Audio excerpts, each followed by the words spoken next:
આજે અમે જવાના વારા ડુંગરા શ્રીમદ છે ત્યાં. મારા ભાઈ તૈયાર થઈ ગયા, તમે જોઈ શકો છો. જવું ને ફુવાને? હે ફુવાને જવું છે? હાલો હાલો, જલ્દી કરો, મોડું થઈ ગયું.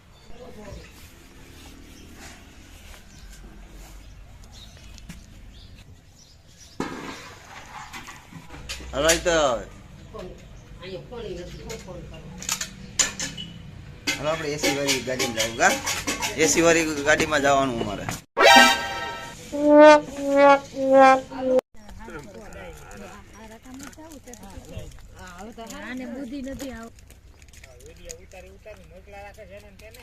ભરત ને બે કે હવે અમારે એવું મૂકવું છે, હવે અમને શરમ આવે છે કે બા પાણી વાળે છે. તો મિત્રો આ છે દેવાલયનું સ્થાપન જે ગયા વર્ષે કરવામાં આવ્યું અને ઘણા શ્રદ્ધાળુઓ અહીંયા આવે છે અને તેની તકલીફો દૂર પણ થાય છે.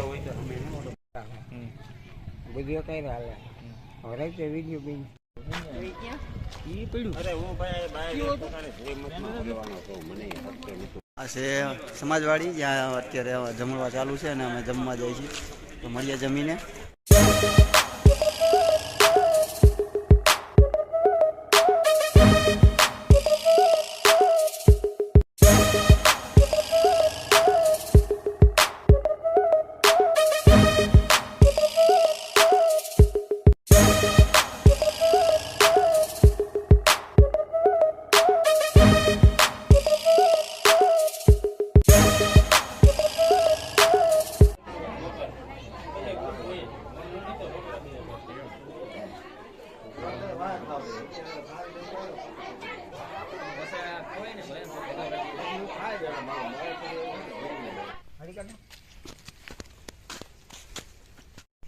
અમે ક્યાં થઈને ઘરે એમ બોલો નહીં.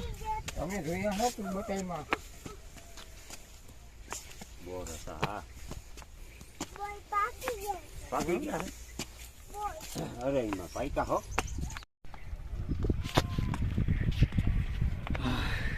અમારા કાર્તિકભાઈ થાકી ગયા અને કાર્તિકના પપ્પાએ થાકી ગયા.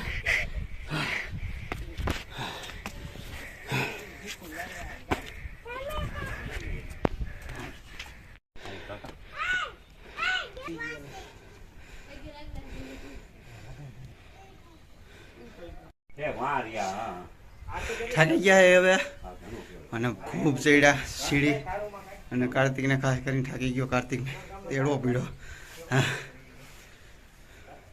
આ છે ખોડિયારમાં એનું સ્થાનક છે.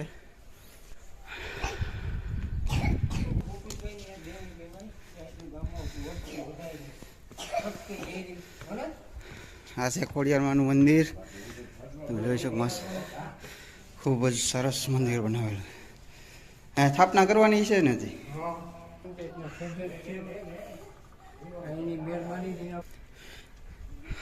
આટલો ઊંચું ડુંગર ઉપર મંદિર છે, ખૂબ જ સરસ છે. ને અહીંયા બગીચો ને બધું છે, તમે જોઈ શકો. પ્યોર આરસીસી મેદાન.